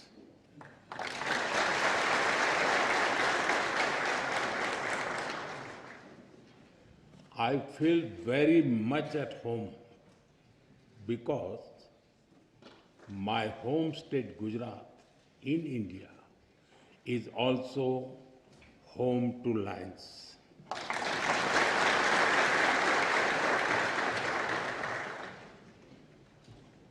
I'm honored to be here in this temple of democracy, in the heart of a nation with ancient wisdom and modern aspirations. And I come to you with deep respect for your parliament, your people, and your democratic journey.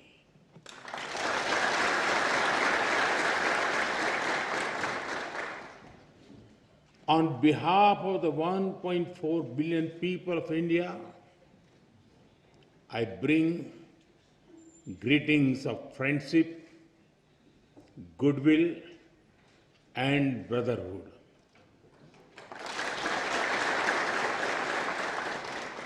Tena istilin.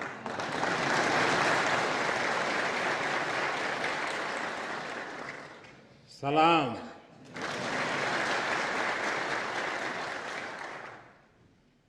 Honorable members,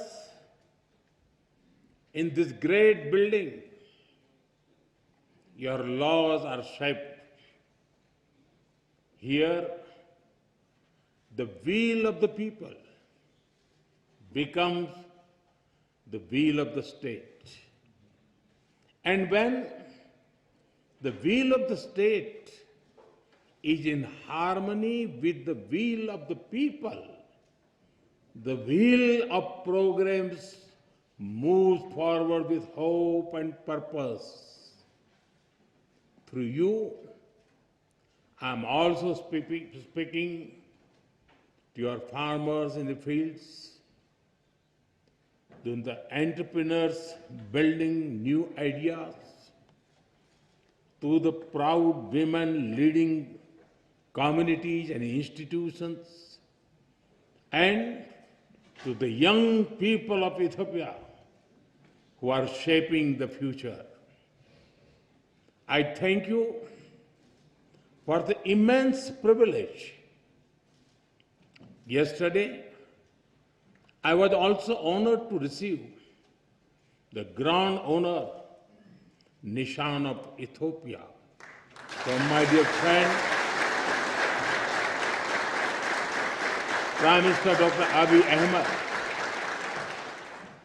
I accept this award with folded hands, with humility, on behalf of the people of India. Am Sagnalo.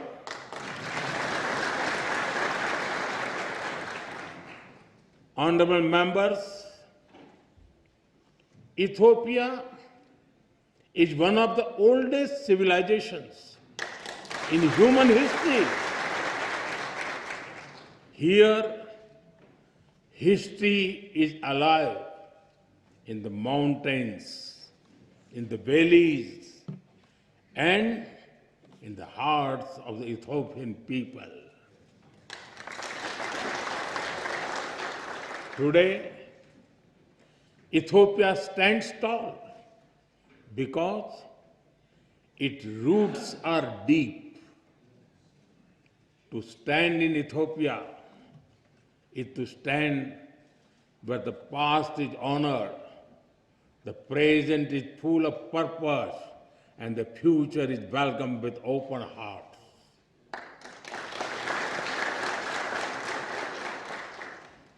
The blend of old and new, this balance between ancient wisdom and modern ambition, this is the true strength of Ethiopia.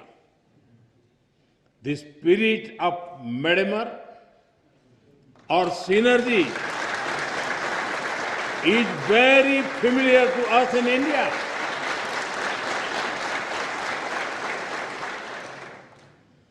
Like the monolithic churches of Lalibela, the ancient rock temples of Tamil Nadu in India are also prayers set in stone. We too are an ancient civilization, walking confidently into the future.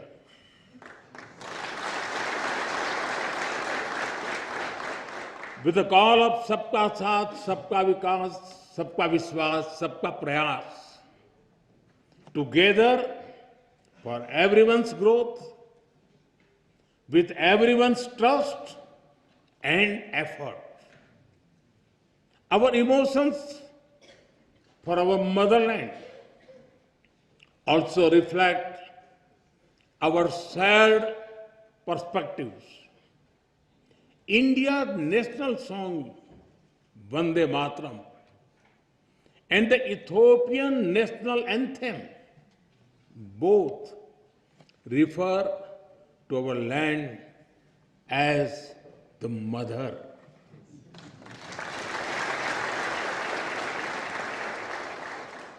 They inspire us to take pride in the heritage, culture, national beauty, and protect the motherland. Honorable members, science has traced some of the earliest footprints of our species in Ethiopia. When the world speaks of Lucy, of Dinkinesh,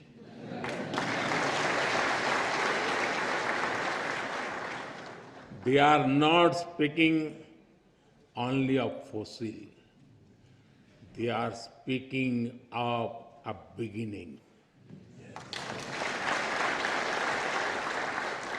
A beginning that belongs to all of us, whether we live in Addis Ababa or in Ayodhya. In India, we say, Vasudhaiv Kutumbakam. The world is one family. It reminds us that beyond politics, beyond borders, beyond differences, we share a common origin. And if our beginning was shared, then our destiny must also be shared. Honorable members, India and Ethiopia share warmth in climate as well as in spirit. Nearly 2,000 years ago, our ancestors built connections across great waters. Across the Indian Ocean, merchants sailed with spices, cotton, coffee, and gold. But they traded more than goods. They exchanged ideas, stories, and way of life. Ports like Adulis and Dholera were not just trade centers. They were bridges between civilizations. In modern times, our relationship entered a new era. Indian soldiers fought alongside Ethiopians for the liberation of Ethiopia in 1941.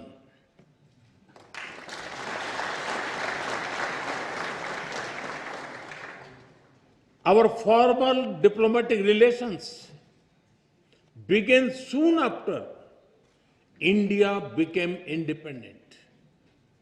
But even before embassies were set up, our people had already started writing a new chapter together. Thousands of Indian teachers came to Ethiopia. They taught children in Addis Ababa, in Dire Dawa, from Bahirdar to Mekele.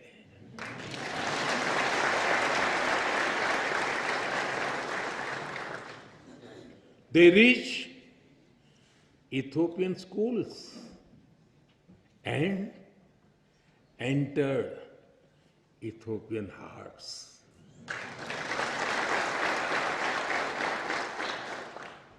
Even today, many Ethiopian parents speak warmly about Indian teachers who shaped the future of their children. And just as Indian teachers came here, Ethiopian students also traveled to India, seeking knowledge and friendship. They went to India as students and returned home as the builders of modern Ethiopia. I am told that some of them are present here in this parliament right now.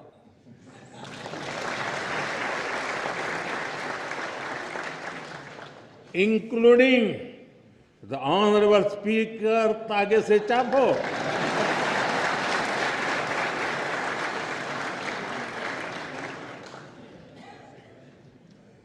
They have also played a special role in building our people-to-people ties because they introduced Ethiopian cuisine in India. In India, we also enjoy eating Sri Anna, millets like ragi and bajra. So, the flavor of Ethiopian taf is very comforting for us.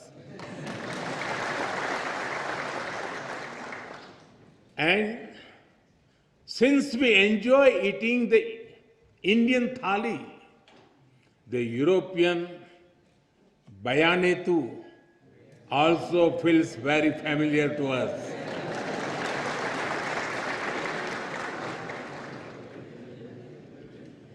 Honorable members, today Indian companies are among the largest foreign investors in Ethiopia.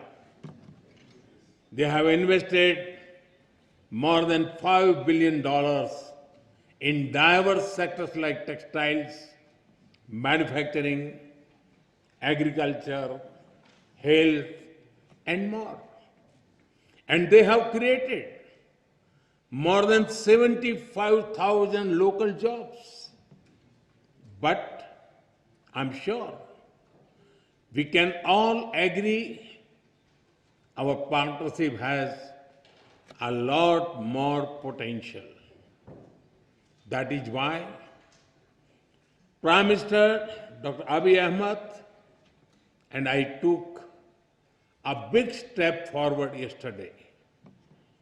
We have decided to elevate our bilateral relationship to the level of a strategic partnership.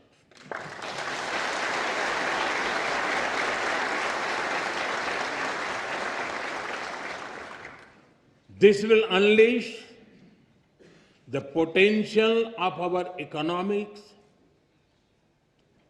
through cooperation in technology, innovation, mining, sustainability, and clean energy.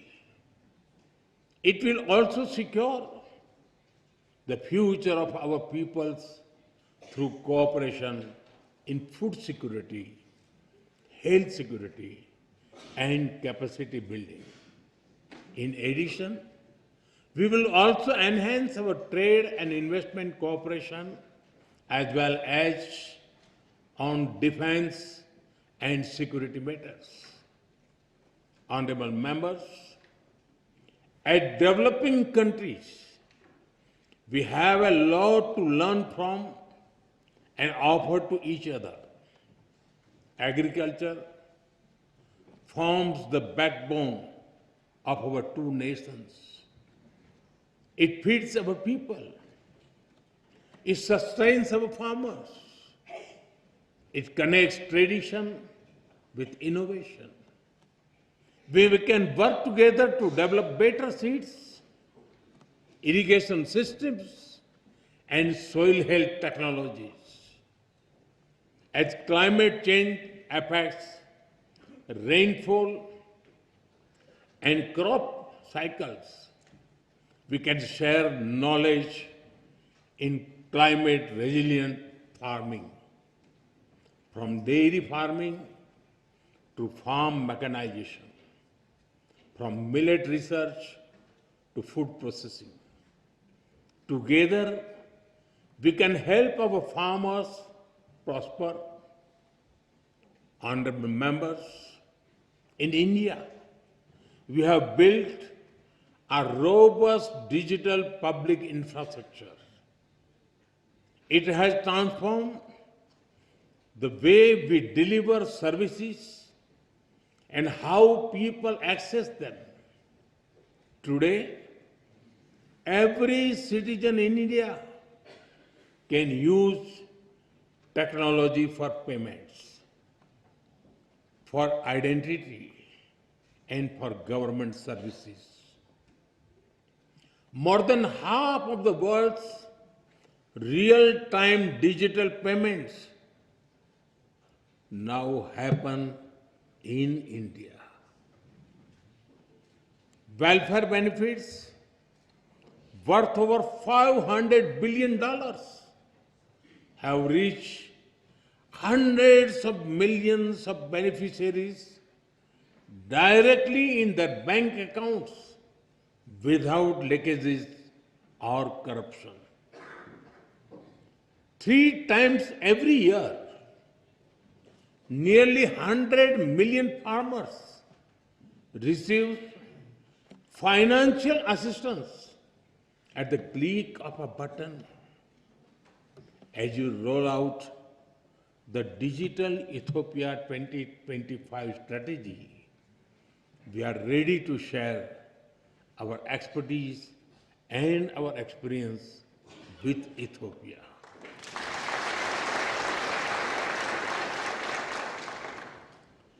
And we are honored that you have picked India as a trusted partner to develop the data center for your foreign ministry. Honorable members, India is known as the pharmacy of the world. During the COVID pandemic, the entire world was worried. It was a very difficult time. Despite limited resources, we consider it our sacred duty to humanity to do everything possible to help others. India sent medicines and vaccines to more than 150 countries. It was India's proud privilege to supply Ethiopia with over 4 million vaccine doses.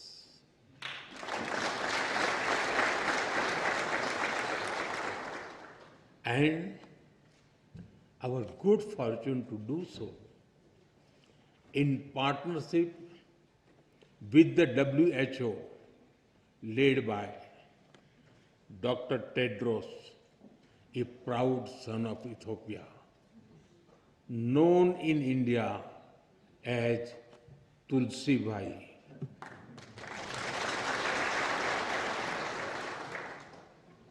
I'm glad that our healthcare cooperation is growing from pharmaceuticals to hospitals and from traditional medicine to telemedicine.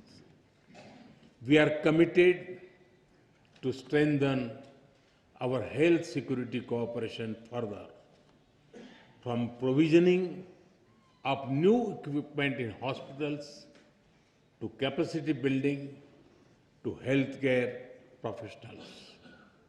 Honorable members, Ethiopia sits at a crossroads of Africa. India stands at the heart of the Indian Ocean. We are natural partners in regional peace, security, and connectivity. Our commitment to mutual security becomes stronger with the signing of the Defense Cooperation Agreement earlier this year. This arrangement focuses on closer military cooperation. It includes collaboration in cybersecurity, in defense industries, in joint research, and in capacity building. I take this opportunity to thank Ethiopia for your solidarity after the terrorist attack in India in Pahalgam in April. I also thank you for receiving our all-party parliamentary delegation so warmly and for affirming the commitment of zero tolerance towards terrorism. Honorable members, as vibrant and diverse democracies, we both understand that democracy is a way of life and it is a journey.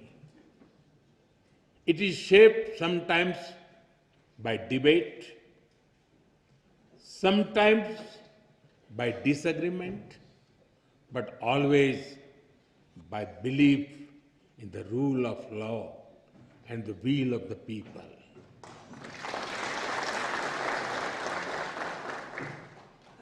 Both our constitutions are reflects this spirit. India's constitution begins with the words, "We the people of India." Ethiopia's constitution begins with, "We the nations, nationalities, and people of Ethiopia." Their message is the same. Our destiny is in our hands. This morning,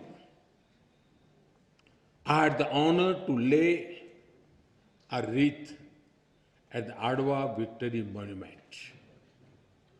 This monument is a timeless reminder of how Ethiopia's victory inspired the entire colonized world in its quest for dignity and freedom.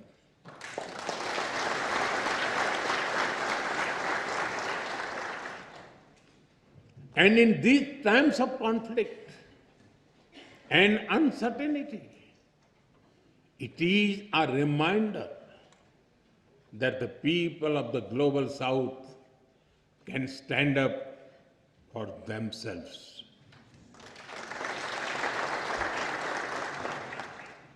Honorable members,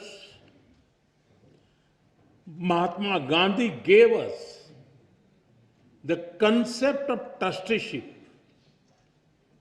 We do not own this beautiful planet and its resources. Instead, we are trustees who must take care of them and pass them to our children. The spirit of trusteeship that guides India's Ek Ped Maa Ke Naam, a tree for mother. A tree for mother initiative is also reflected in Ethiopia's Green Legacy Initiative.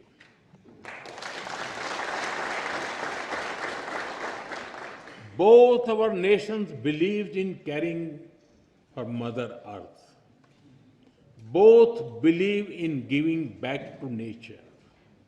Together, let us work on renewable energy and green jobs. Let us work on disaster-resilient infrastructure and biofuels. And let us raise a strong voice for climate justice. India will be happy to support Ethiopia's effort to give a powerful voice to the Global South at COP32 in 2027. Honorable members, I am told that there is a saying in Ethiopia, when spider webs unite, they can tie up a lion.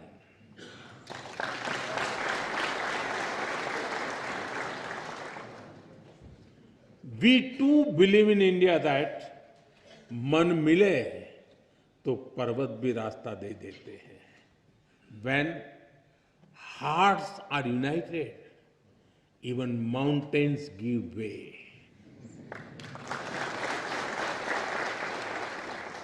Indeed, solidarity is a strength and cooperation is power. And today, as nations of the Global South, as ancient civilization, as friends, India and Ethiopia are standing together.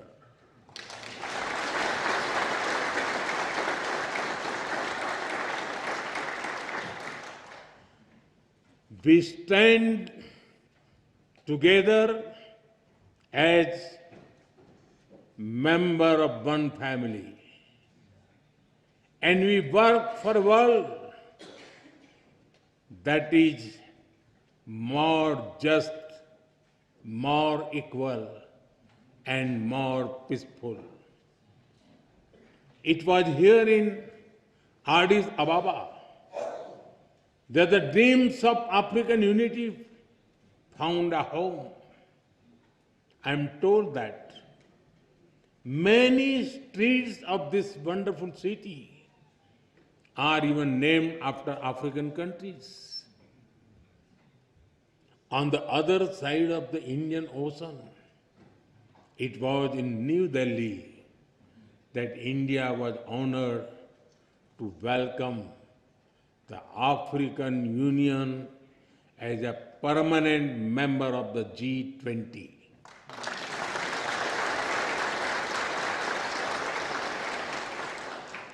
Last year, we marked another historic step with the inclusion of Ethiopia as a full member of the BRICS.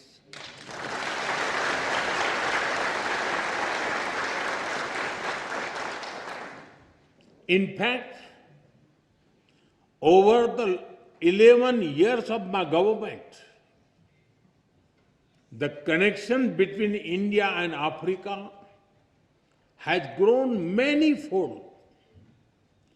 During this period, we have exchanged more than 100 visits at the level of head of the states and governments. Honorable members, the Global South is writing its own destiny, and India and Ethiopia share a vision for it. Our vision is of a world where the Global South rises not against anyone, but for everyone.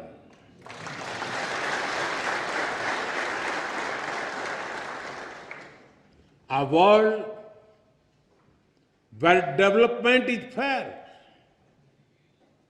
where technology is accessible, and where sovereignty is respected.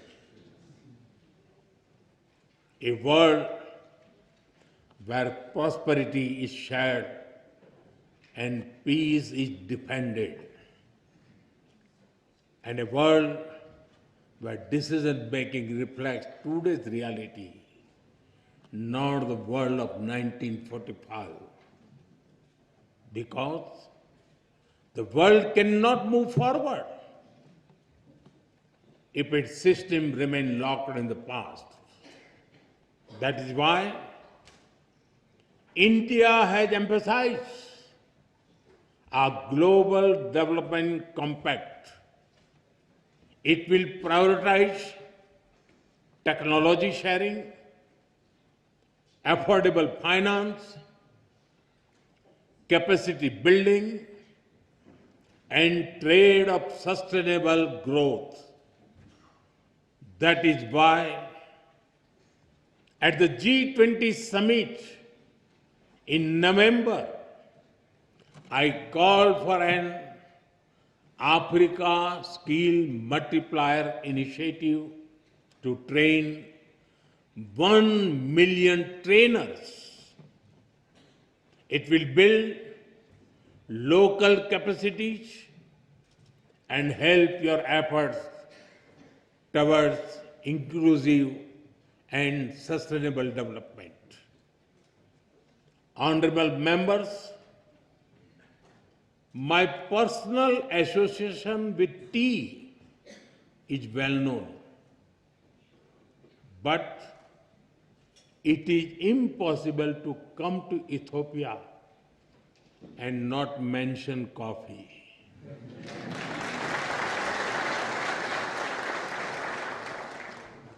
It is one of your greatest gifts to the world. In an Ethiopian coffee ceremony, people sit together, time slows down, and friendship deepens.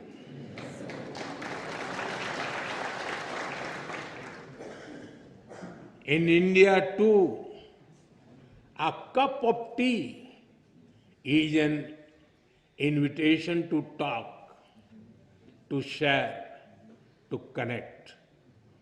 And just like Ethiopian coffee and Indian tea, our friendship is brewing strongest. Today, I stand before you among sisters and brothers with a deep sense of gratitude and bright hope for the future. The future is calling,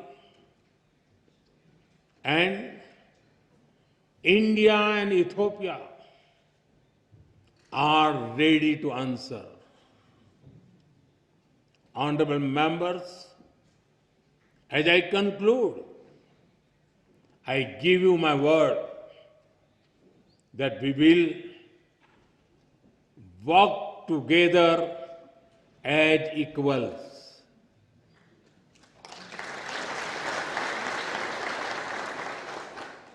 We will build together as partners.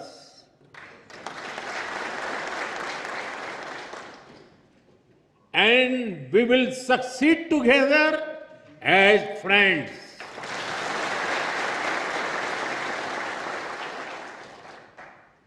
Thank you for the honor of addressing this parliament. Thank you for your friendship. Thank you for your trust. Tabbaraku.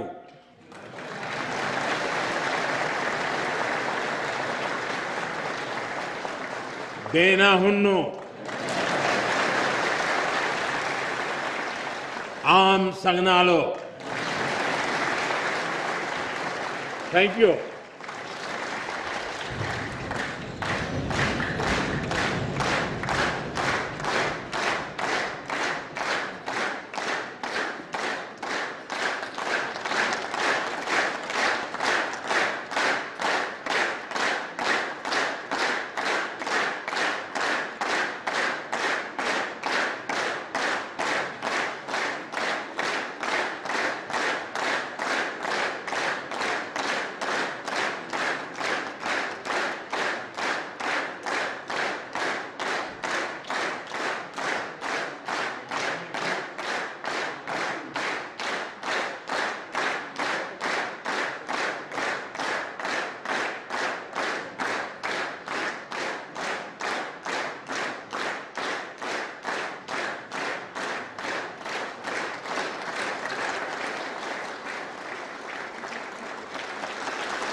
ሚኒስትር በዛሬው ዕለት በሁለቱ ምክር ቤቶች ስብሰባ ላይ ተገኝተው ንግግር በማድረጉ በሁለቱ ምክር ቤቶች አባላትና በራሴ ስም ከፍተኛ ምስጋና እያቀረብኩ ክቡራን የምክር ቤት አባላት ከመቀመጫችን ተነስተን ሁለቱን ጠቅላይ ሚኒስትሮችን እንዲሸኛቸው በታላቅ አክብሮት ጠይቃለሁ።